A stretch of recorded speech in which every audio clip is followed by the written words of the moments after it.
Lá no Rio Grande do Norte, eu pastorei uma igreja que tem um irmão que é concursado como vigilante. E vez por outra, quando eu encontrava com ele, eu perguntava: meu irmão, você vai vigiar hoje à noite? E ele respondia: vou não, pastor. Você está de folga hoje? Não, eu vou para lá para o trabalho, mas eu vou dormir. Eu não sou vigia, eu não sou vigilante, eu sou dormilante. Ele dizia isso para todo mundo, ele brincava, porque realmente ele ia para o trabalho e ele não ficava vigiando. Ele literalmente dormia durante o seu serviço, durante o seu expediente. Ele dizia isso de forma aberta. Irmãos, todo servo de Deus é convocado a ser um vigilante. Todo servo de Deus é convocado a ser um vigilante, não em termos do seu emprego, mas a desenvolver uma postura adequada em relação ao andar nesse mundo. Abra sua Bíblia para 1 Coríntios capítulo 16, e nós vamos meditar na palavra do nosso bom Deus, alimentando a nossa alma nesse dia. 1 Coríntios capítulo 16. Iniciando hoje uma pequena série nesse texto de mensagens que serão pregadas aqui no nosso tempo de culto de oração. 1 Coríntios capítulo 16. Leia comigo o versículo 13, a palavra do Senhor diz assim. 1 Coríntios 16, 13. Sede vigilantes, permanecei firmes na fé, portai-vos varonilmente, fortalecei-vos. Verso 14. Todos os vossos atos sejam feitos com amor. Que Deus aplique esta porção da sua palavra em nossos corações. Hoje nós vamos ficar aqui pelo versículo 13, somente nessa primeira parte do texto. Irmãos, nesse contexto, Paulo está concluindo as suas instruções exortativas à igreja de Corinto. Ele está nessa parte mais prática, depois de uma primeira parte de duras exortações concernente ao convívio da igreja de Corinto, aos maus hábitos da igreja de Corinto, concernente à ignorância no que diz respeito ao exercício dos dons que Deus estabeleceu para a congregação. Uma série de problemas foi identificada pelo apóstolo Paulo na igreja de Corinto. Mas agora, aqui, nós estamos na parte final, e essas são as suas últimas exortações dessa carta, e Paulo reúne nesses 2 versículos 5 exortações que eu diria serem sobremodo profundas. Simples, mas profundas. São 5 exortações que conduzem o cristão a uma postura adequada, ou que pelo menos devem conduzir a uma postura adequada durante o seu caminhar nesse mundo. E hoje nós vamos meditar na primeira, na abertura do versículo 13, na abertura do parágrafo, ele diz: sede vigilantes, ou como traduziu a versão corrigida, vigiai. Essa instrução do apóstolo Paulo, irmãos, é mais que uma sugestão. Na verdade, temos uma ordem ministrada àquela igreja que também nos é pertinente. A ordem é para vigiarmos ou andarmos em vigilância. Então eu quero meditar com os irmãos essa noite sobre a importância de uma vida de vigilância para o cristão. Essa ordem dada, pois, à igreja de Corinto, ela se estende até nós e precisamos desenvolver uma postura na nossa caminhada, na nossa jornada de vigilância. Deixe-me dizer que 2 palavras sumarizam devidamente o que é a vigilância. É atenção e cautela. Quando falamos de vigilância, estamos falando de atenção e de cautela. E por atenção, compreende-se a aplicação cuidadosa da mente a alguma coisa. É o envolvimento da nossa mente que leva consigo a ideia de estar de forma atenciosa com as nossas afeições totalmente envolvidas nisso. Isso é estar atento. A vigilância, pois, envolve uma aplicação cuidadosa da mente em nosso viver diário, andando como servos do nosso Deus. Em termos mais simples, poderíamos dizer que vigiar é estar atento, é andar de forma cautelosa. Agora, atentos a quê? Eu poderia apresentar aqui uma lista sobremodo extensa de perigos e de responsabilidades que precisamos estar atentos, mas eu vou ficar apenas em algumas circunstâncias gerais, que requerem de nós, como servos de Deus, atenção, que requerem cautela. Nós precisamos estar atentos em constante vigilância, em primeiro lugar, quanto ao nosso testemunho. Nós devemos vigiar para que a nossa vida verdadeiramente expresse a vida de Jesus, aquele de quem afirmamos ser servos ou discípulos. Nós dizemos que Jesus é o nosso mestre, Ele é o nosso Senhor, somos, pois, dele servos, somos, pois, dele discípulos. Assim, a importância dessa necessidade de que nós vigiemos quanto ao nosso testemunho, está em que nós somos canais. Nós somos canais, ministros do Evangelho para a glória de Deus, e nós o fazemos não somente com os nossos lábios, nós o fazemos pela nossa vida.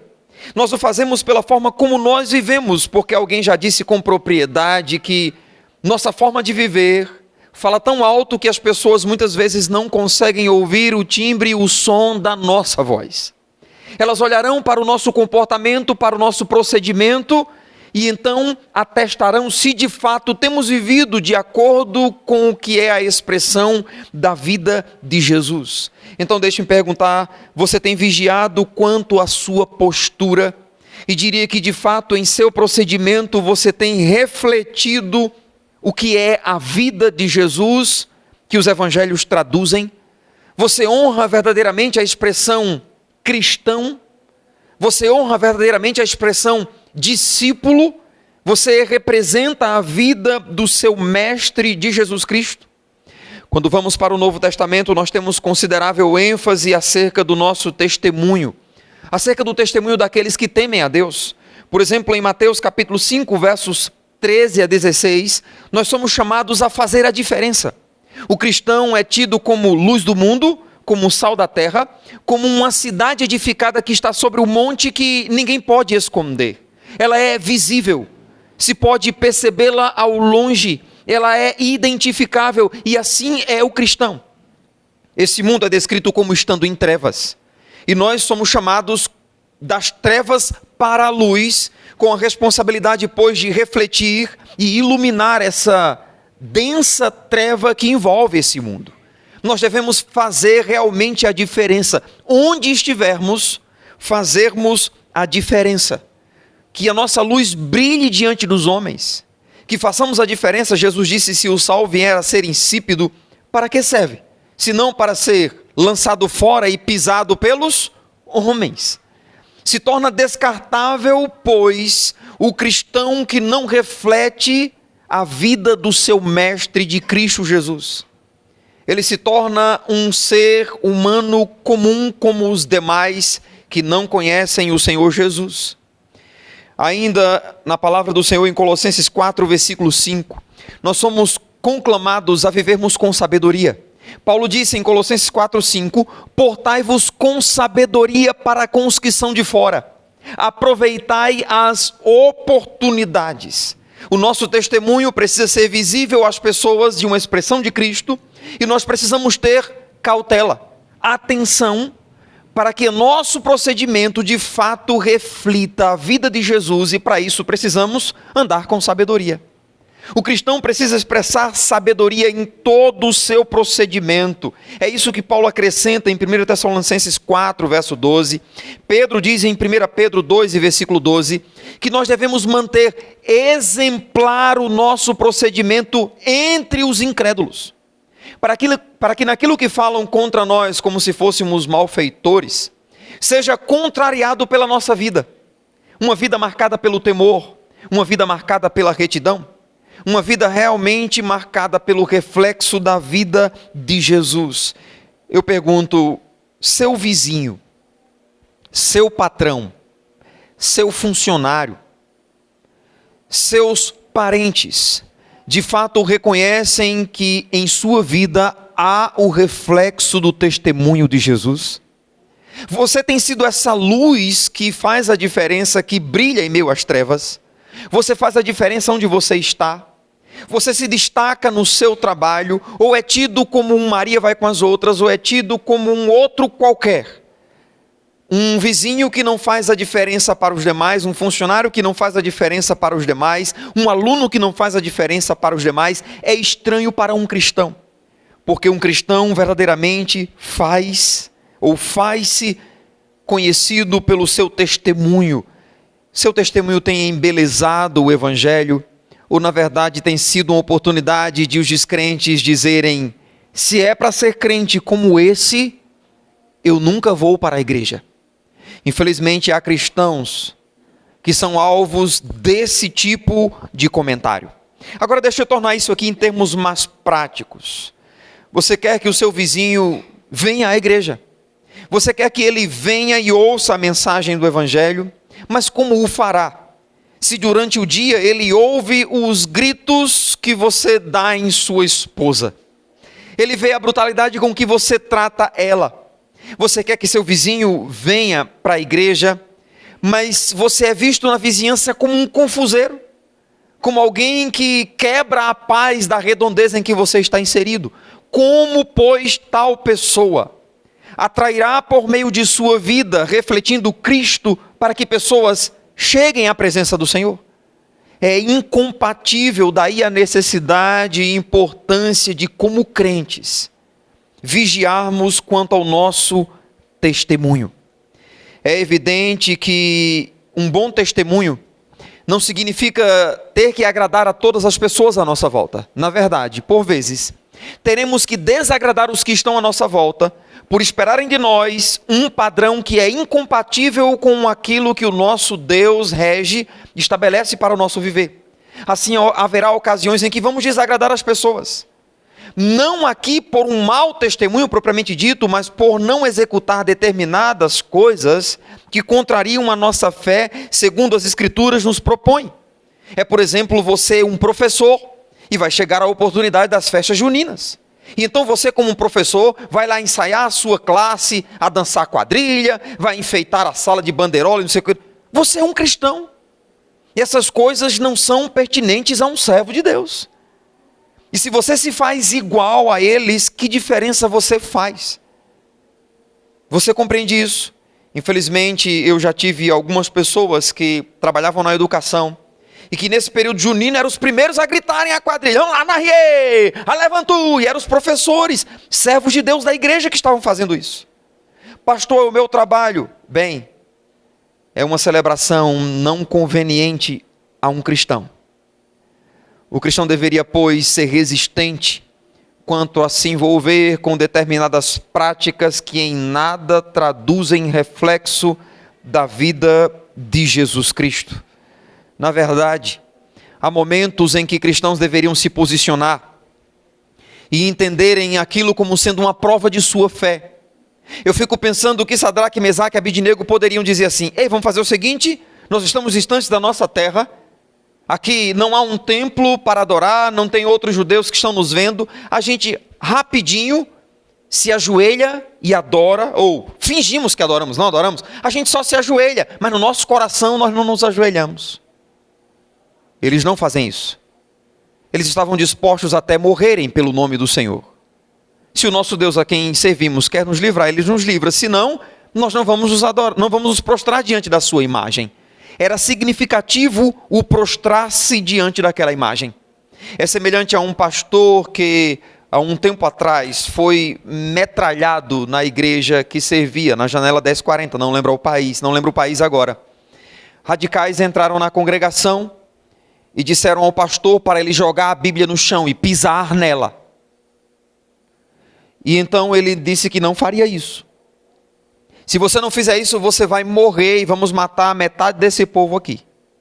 Ele abraçou a Bíblia e ficou de costas para aqueles radicais. Ele foi metralhado.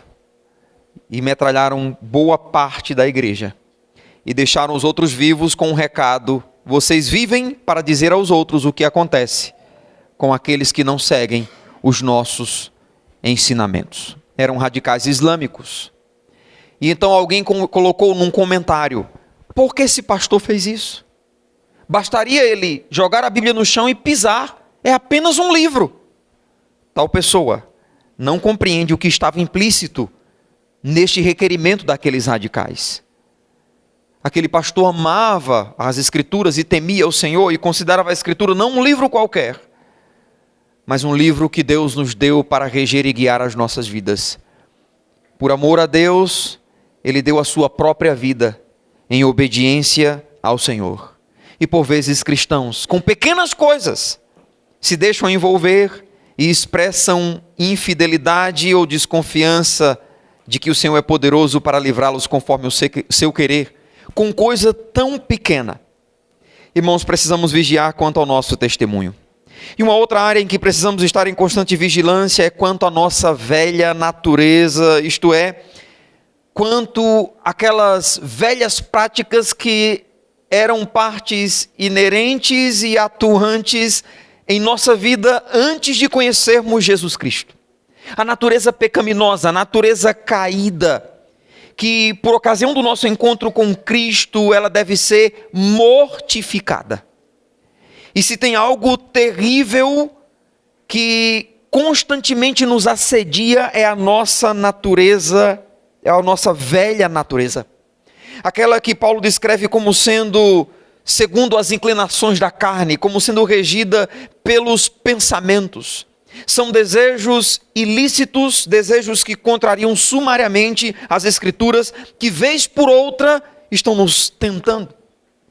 Vez por outra, irmãos, essa velha natureza quer aflorar, quer trazer consigo algumas práticas que não fazem mais parte do caráter da vida que nos envolve hoje como servos do Senhor. São pecados que vivíamos no passado e que vez por outra querem novamente estar na ativa ainda hoje, mas que são incompatíveis com a nova vida que temos. Novamente, o Novo Testamento dá considerável ênfase a que não retrocedamos às práticas que tínhamos noutro tempo quando não conhecíamos o Senhor.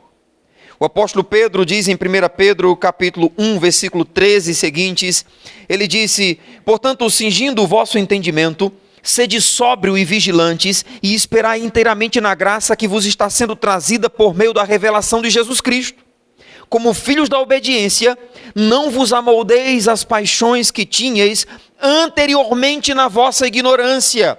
Pelo contrário, segundo é santo aquele que vos chamou, tornai-vos vós também santos em todo o vosso procedimento, porque está escrito: sede santos, porque eu, o Senhor teu Deus, sou santo. Ora, se invocais como Pai, aquele que sem acepção de pessoas julga segundo a obra de cada um, portai-vos com temor durante o tempo da vossa peregrinação. Nós somos, pois, chamados, irmãos, a não retrocedermos, a não vivermos em práticas que em outro tempo regiam o nosso caminhar.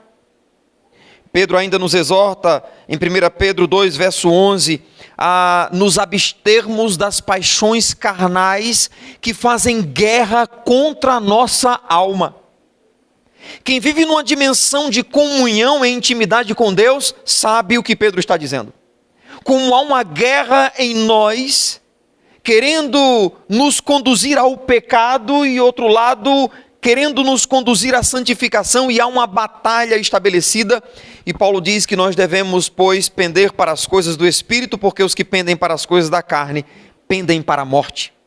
Paulo diz que devemos estabelecer uma batalha tal a não nos entregarmos aos anseios da nossa carne, não nos deixarmos envolver pela natureza terrena pecaminosa. Pelo contrário, como ele diz em Colossenses 3, versos 5 e seguintes, ele diz: fazei, pois, morrer a vossa natureza terrena.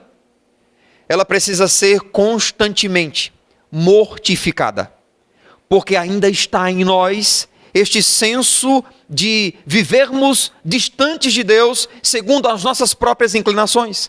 Daí Paulo escrever para uma igreja: fazei, pois, morrer a vossa natureza terrena. Ele então aponta para uma lista: impureza, paixão lascívia, e por aí vai, que são obras da carne. Nós precisamos, irmãos, declarar e sobretudo viver aquilo que Paulo afirma em Gálatas 2:20. O viver que hoje tenho não vivo mais eu, mas Cristo vive em mim. E o viver que hoje tenho, vivo pela fé no Filho de Deus, que a si mesmo se entregou, pois me amou. Isto é fazer morrer a nossa natureza. É de fato dizer, não vivo mais eu, mas Cristo vive em mim. E então tal declaração, e sobretudo prática, é resultado de uma vida de vigilância. Porque se não vigiarmos, estaremos envolvidos em prática ou práticas que tínhamos antes de conhecer o Senhor. Seremos envolvidos num ciclo de recorrência. Fazemos hoje, depois fazemos de novo, depois fazemos de novo. Nós precisamos desenvolver vigilância.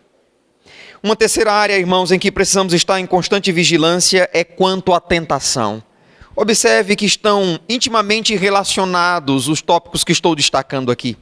Mas estou destacando para fins didáticos, e quando me refiro à tentação, eu falo dos anseios pecaminosos da nossa carne que guerreiam contra a nossa santificação. É a chamada sedução do pecado que vem para colocar em xeque a nossa fidelidade a Deus. É aí que se manifesta a tentação, colocando em xeque a nossa fidelidade ao Senhor. A tentação, ela anuncia, a tentação ela oferece, a tentação ela propaga e estimula a prática do pecado. A tentação não é pecado propriamente dita, mas o resultado da tentação, quando não há uma resposta em fidelidade a Deus, será culminar no pecado, na quebra de comunhão com o nosso bom Senhor. Observe que a tentação age a partir da cobiça, daquilo que nossa carne anseia. Eu diria até que a cobiça é a mãe do pecado. A cobiça concebe, ela gera, concebe, e então ela dá a luz ao pecado, levando-nos, pois, à ruína. Muitos então alimentam a cobiça pensando que podem suportar a tentação. Eu só vou até aqui. Há o engano da nossa carne que diz, você pode ir um pouco mais. Só um pouquinho mais. Só um pouquinho mais, porque quer considerar que é reversível, você pode voltar de onde você está. E aí é onde está a ilusão, porque muitas vezes não conseguimos retornar. Na chamada oração modelo, Jesus disse que os discípulos deviam orar pedindo, não nos deixes cair em tentação. Não nos deixes cair em tentação. Deixa eu perguntar aqui. Você tem orado especificamente para não cair em tentação? Você costuma fazer esse tipo de oração? Pedindo, Deus, não permita que eu caia em tentação. Em caráter prático, você tem orado especificamente para que seus olhos sejam somente para o seu cônjuge? Você tem o costume de orar que Deus guarde os olhos do seu cônjuge também? Você ora pelos seus, para que seja só para o seu cônjuge, e então você ora pelos olhos do seu cônjuge para que os olhos dele sejam só para você? Você tem o costume de orar para que Deus livre você da mulher adúltera, do homem adúltero? Você costuma clamar ao Senhor por isso? Sabe, irmãos, nós temos a tendência de vivermos numa dimensão de sempre apagar fogo, de orar por aquilo que já estamos envolvidos, e aí o problema é sério. Eu tenho séria dificuldade com casais que não oram juntos, porque talvez quando precisar será tarde demais e a situação já vai ser muitas vezes irreversível. Mas há casais que não oram para que Deus livre-os da tentação. Maridos que não oram por esposas, esposas que não oram por maridos, pais que não oram por filhos, filhos que não oram por pais. E quando estiver envolvido em uma situação, aí ora e pede oração. Estranho isso. Jesus diz aos discípulos em caráter de uma preparação. A ideia aqui é que eles estivessem atentos, cautelosos. Orem, como? Dizendo o Senhor, livra-nos da tentação. Agora a tentação se expande a outras áreas e por isso eu pergunto, você que lida com dinheiro alheio, você ora para que Deus livre você da tentação? Eu pergunto, você que trabalha com o turismo, você tem vigiado, tem clamado a Deus para que livre você de alimentar no seu coração desejos indevidos, diante da constante presença de nudez diante dos seus olhos? É quem dirige bug, quem dirige Hilux, quem vai aí para... Quem trabalha em hotel, trabalha com turismo, você está orando pelos seus olhos, meu irmão? Para não alimentar no seu coração desejos impuros, que você vai enchendo o seu tanquinho de satisfação? Olha para uma mulher vestida de forma indevida, ou uma mulher olha para um homem vestido de forma indevida. Você tem orado ao Senhor especificamente por livrá-lo da tentação? Você que é jovem, você que está namorando, você tem orado para que o seu namoro tenha a marca da pureza? Você clama ao Senhor para que guarde os seus pensamentos, para lhe dar forças e resistir diante de uma investida do seu namorado, da sua namorada? Você tem clamado ao Senhor por isso? Você que ainda não está namorando, mas tem orado para que Deus livre você de cogitar a possibilidade de ver um relacionamento com um descrente? Para não desenvolver a ideia de que aquele ali é quase crente, talvez eu vou consegui-lo trazer para a igreja? Você tem orado por isso? São áreas de tentação. Irmãos, o diabo é sagaz. Ele sabe das nossas fraquezas, das inclinações da nossa carne. E ele constantemente vai nos oferecer os seus pratos que aparentemente possuem status de irresistível. Que ele ache homens, mulheres, jovens, cheios do Espírito Santo, e encontre em nós corações vigilantes. Que estejamos vigiando na presença do nosso bom Deus para não sucumbirmos à tentação. Jesus apontou a vigilância como sendo um dos elementos para não cairmos em tentação. Ele disse: orai e vigiai. Orai e vigiai para que não entreis em tentação. Ele acrescentou que o espírito está pronto, mas a carne é fraca. Sabe, irmãos, um erro nosso é achar que estamos bem e que nunca vai acontecer conosco o que aconteceu com o outro. Nunca seremos envolvidos em um caso de adultério, é outro homem que vai cometer. Nunca vai acontecer com a minha esposa, são outras mulheres que vai acontecer. É sempre distante, nunca conosco. Às vezes é a perspectiva que nós temos, e por causa disso, nós não vigiamos. Parece que estamos na segurança de que somos crentes, e que por causa disso, não haverá tal oportunidade para o pecado em nossa vida. Então pensamos que estamos acima de outras pessoas. O apóstolo Paulo disse que aquele que pensa estar de pé, veja que não caia. Aquele que pressupõe estar de pé, esteja atento, vigie para que não caia. Só é preciso uma coisa para cair. O que é? Estar de pé. Se você está de pé, você é passivo de cair. E por causa disso, você tem que vigiar.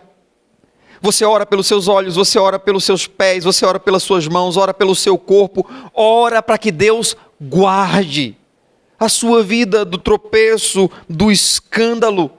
E lembre-se, o apóstolo Paulo diz em 1 Coríntios 10, versículo 13, que não nos sobreveio tentação que não fosse humana. Pelo contrário, juntamente com a tentação, diz que Deus proverá livramento, Ele dará o escape, que Deus nos dê, pois, sensibilidade para escaparmos, que não sucumbamos ao engano de pressupormos que somos tão fortes, que podemos resistir se permanecermos diante da tentação que está nos assediando constantemente. Não faça isso. Talvez eu estou falando e tem alguém aqui essa noite que tem sido tentado, tem sido tentada. Você sabe a área que você tem sido tentado ou tentada. Você sabe das suas inclinações, das suas fraquezas, e nós precisamos identificar essas áreas em que somos fracos e estarmos atentos para não nos deixar envolver. Orar especificamente nisso. Vigiarmos acerca disso. É preciso, pois, estarmos vigilantes. Então identifiquemos rapidamente o escape que Deus tem provido para que durante a tentação nós corramos dela. José não deu uma de fortão Pelo contrário, ele fugiu. E Paulo diz, fugi da impureza. Nós não batemos de frente. Não mostramos o quanto somos fortes. Nós fugimos. Uma vez um irmão, ele tinha seríssimo problema com bebida. E ele se converteu, estava na igreja, fez discipulado, foi batizado, estava servindo ao Senhor. Até que ele foi visto numa roda de amigos, num bar. Quando questionado, ele disse, eu estou evangelizando. Então ele tinha toda a boa intenção de evangelizar os seus amigos descrentes. O problema era o vício que ele tinha e a inclinação para a bebida que ainda estava no seu coração. Eu mesmo conversei com ele, disse, meu irmão, não faça isso. Vá visitar os seus colegas na casa deles. Ele disse, não, pastor, o senhor não se preocupe não, que eu me garanto. Foi a expressão que ele usou. Os colegas dele, por sua vez, toma uma cervejinha. E ele lá na mesa, evangelizando, toma uma cervejinha. Até que um dia o irmão ligou para mim e disse, pastor, pensa numa situação aqui que a gente está passando aqui. O que foi? Pastor, a gente foi buscar o irmão num carrinho de mão, morto de bêbado, deixamos ele aqui na casa dele agora. Ele não fugiu do que era a tentação dele. Sabe, irmão, Jesus disse que se o nosso olho pecar, devemos arrancá-lo e lançar fora. Nós não estamos falando de uma aplicação em termos literais. Estamos falando em ser radicais para com o pecado. O que é que leva você à tentação e que pode conduzi-lo à ruína? Você precisa erradicar isso na sua vida. Você está sendo assediado lá no seu trabalho? Está insustentável a permanência lá? Saia do seu trabalho. É melhor você sair do seu trabalho e clamar a Deus para que abra uma outra porta de emprego do que você permanecer e destruir a sua casa, destruir a sua vida e o seu testemunho. Você entende isso? Seja radical. Porque, senão, você pode ser achado na ruína, na vergonha e na destruição. Então, será que há alguém aqui essa noite que está paquerando com o pecado? Será que há alguém que tem alimentado um sentimento em seu coração de praticar algo que é contrário à vontade de Deus, é contrário à santificação? Não se entregue. Satanás vai sussurrar no seu ouvido dizendo, é só uma vez para experimentar. Vai sussurrar no seu ouvido dizendo, ninguém está vendo. Vai sussurrar no seu ouvido dizendo, você é inteligente, saberá dar uma excelente desculpa. Talvez haja alguém, que Deus nos livre, que está se achando cara porque está fazendo algo de errado e ninguém sabe. Deus está vendo você. Não há nada oculto que não venha a ser revelado. Deus disse, Davi, o que você fez escondido, você sofrerá de forma pública. E os filhos de Davi pegaram as suas concubinas em praça pública para a vergonha dele. O que ele fez escondido veio a lume em caráter prático de forma pública. Não nos enganemos, irmãos. Vigiemos, porque a falta de vigilância destrói famílias, destrói vidas, arrebenta testemunho, fecha portas para o evangelho, traz escândalo para a igreja. Vigiar, irmãos, é sinônimo de cautela, de ter cuidado, de evitar um mal, agir com precaução, e isso é válido para a nossa vida como um todo. A cautela deve nos conduzir a desenvolver a prática do discernimento, que é a capacidade de fazer corretas avaliações para então poder agir. Eu preciso ter discernimento quanto ao que eu penso, porque aquilo que muito eu penso, de uma ou outra forma eu buscarei colocar em prática. Então, qual tem sido o conteúdo do seu pensamento? Se você tem pensado em adulterar, vigie, porque o próximo passo é uma forma de colocar em prática. Tenha discernimento, faça uma avaliação correta quanto aos seus pensamentos. Nós devemos ser vigilantes, cautelosos quanto aos nossos olhos, quanto ao nosso pensamento, quanto às nossas ações, e em termos práticos, nós precisamos estar atentos acerca do que estamos pensando, olhando e fazendo. Vigie quanto às suas redes sociais. Particularmente, eu tenho um pressuposto terrível quanto a redes sociais. Se antecipe. Se o seu cônjuge tem celular, ou você, e ele tem uma senha e você não sabe, ela tem uma senha e você não sabe, tem coisa errada nesse negócio aí. Não, pastor, é privacidade. Que negócio de privacidade entre casal? Se um homem ou uma mulher não cede ou tem dificuldade de ceder a senha do seu celular para a sua esposa, para o seu marido, está errando, está escondendo alguma coisa. Não tem atalho, isso é básico. Então não tem esse negócio de esconder senha. Um precisa saber da senha do outro. Quer um outro conselho? Deixe que o outro cônjuge tenha acesso às suas redes sociais. Todas elas. Facebook, não precisa de dois. Você é só uma carne, então um é suficiente para evitar brechas. Um Facebook é suficiente. E constantemente ande perto. Não desenvolva uma doença. Está vendo o que é aí? Deixa eu ver. Não precisa disso. Amor, posso dar uma olhada no celular? Coisa simples. Não tem que esconder nada. Irmãos, isso é precaução. Pela graça de Deus, nós precisamos usar os atalhos que o mundo nos propõe. Tem Facebook? Coloca a conta do Facebook no seu celular. Lá em casa é assim. O que chegar para minha esposa, chega para mim. O meu e-mail está no celular dela, o dela está no meu. O que chega no Facebook é uma conta só, o que chega para mim, chega para ela. E assim a gente pode cuidar um do outro. Irmãos, não nos enganemos. O ditado que diz: a ocasião faz o ladrão, procede. Então, no que pudermos evitar, devemos fazê-lo. Fechar brechas, fechar oportunidades.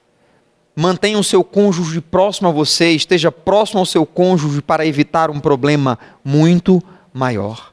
Tentações que podem vir, então vigie quanto às redes sociais. Vigie, por exemplo, não tenha ex-namorados como amigo em rede social nenhuma. Não é sadio.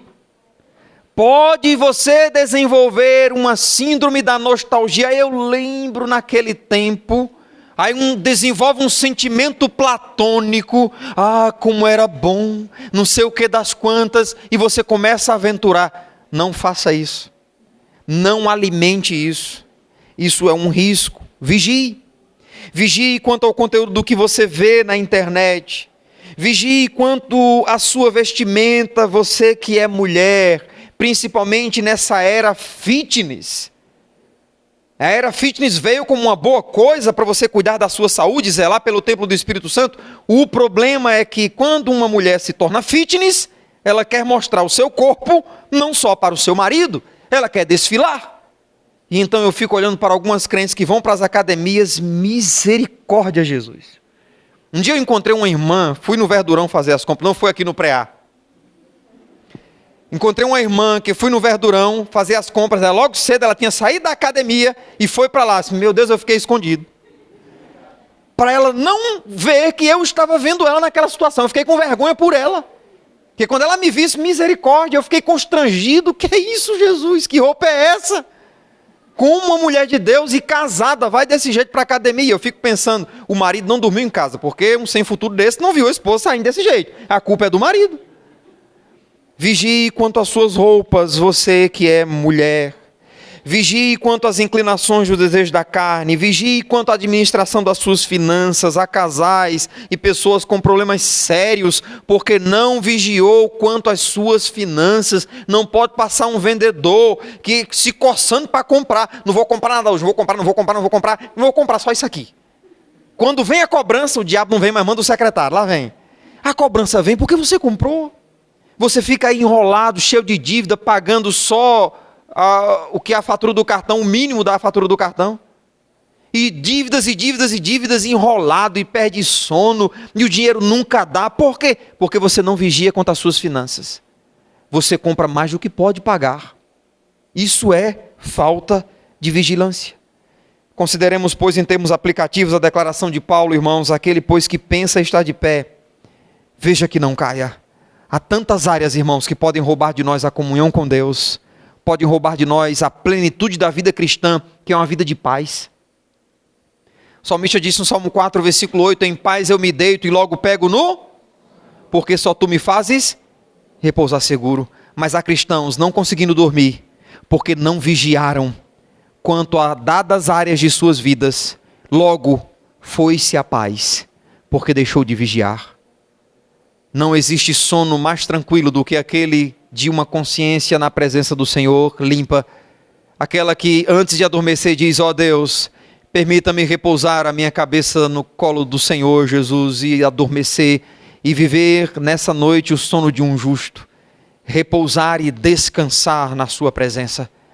Que Deus nos guarde, irmãos, e nos dê uma vida de vigilância. Paulo diz: sede vigilantes. Próxima semana, permitindo o Senhor, nós vamos tratar sobre permanecendo firmes na fé. Obrigado, Senhor, pela sua palavra, pela exortação nesta meditação a sermos vigilantes. Há tanto, Senhor, que precisamos vigiar em nossa jornada. Ajuda-nos, Deus. Guarda-nos, Senhor, de sermos negligentes quanto a uma vida de vigilância.